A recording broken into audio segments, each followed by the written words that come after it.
Një popull që nuk na vlerëson më sa do të donim ne për gjithçka kemi bërë deri këtu, po na kërkon llogari më shumë se sa do donim ne për gjithçka që mbetet për t'u bërë. Një popull që bezdiset kur i tregojmë nga sa poshtë jemi nisur për t'u ngjitur deri këtu dhe që na tregon se sa lart do të jetë papritur kohën që duhet për t'u ngjitur. Me ne ose pa ne. Dhe ka drejt. Ka drejt. Kush përpiqet ta zvogloj apo ta relativizoj për masën e kësaj drejte,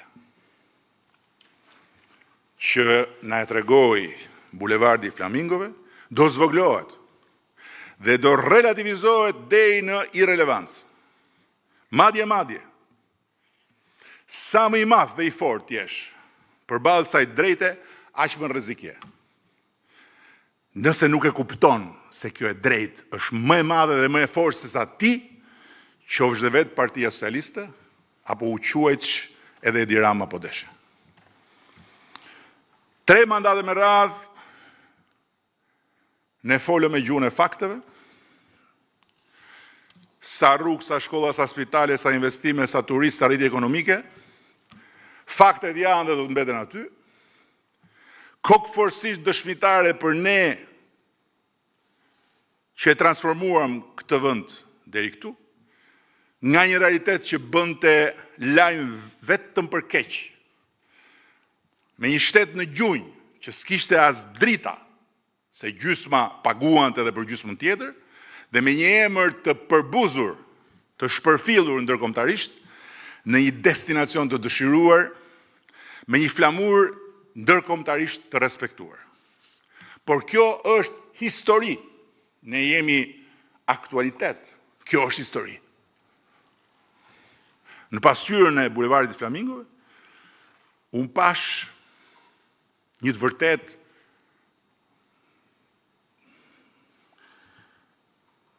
tronditse, që asnjë statistik nuk e tregon, po që asnjë provë nuk e rrëzon. Ne, lart, kishim faktet. Njerëzit poshtë kishin përjetimin. Fakti ynë ishte se investimi i Zvërnecit është tokë private. Përjetimi i tyre ishte se toka e shtetit po i shitet huajve. Fakti ynë ishte se projekti është ende sot që flasim në duart e një skuadre arkitektësh, inxhinierësh, mjedisor, gjeolog dhe hidrolog ndër më të mirët në botë. Përjetimi i tyre ishte se ndërtimi kishte nisur dhe projekti duhej anulluar. Faktet tona thoshin se ne kishim me vete të vërtetën, por përjetimi i tyre ishte se e vërteta ishte e gjitha në anën e tyre. Pa diskutim. Në atë protest pati ndërhyrje të huaj, brutale madje. Manipulime të panumërta. Lajmet rreme, videot deformuara dhe plot aktor të vënë me qëllime nga më të ndryshmet në funksion të shumë fishimit të zemërimit. Edhe këto janë fakte. Dhe ishim pjesë e rëndësishme e protestës. Ekspozimi dhe analiza e tyre janë domosdoshme për ta kuptuar atë protestë në çdo dimension. Po asnjë prej këtyre dhe as gjitha bashk nuk ishin zemra e atij manifestimi spektakolar që e ktheu bulevardin në hendek. Në hendekun më të dukshëm të mundshëm mes fakteve tona dhe përjetimit të njerëzve.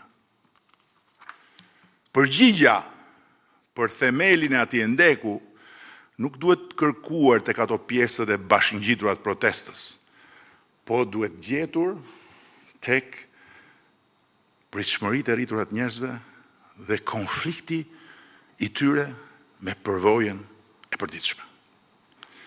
Duam ne, s'duam ne, njerëzit presin çdo ditë dhe më shumë. Dhe bëhen gjithnjë dhe më pak tolerant. Sidomos pastaj ndaj përvojave të tyre të hidhura me administratën, që si mira e mira pika të mbledhura lart e poshtë, e derdhën kupën e durimit tyre në bulevard.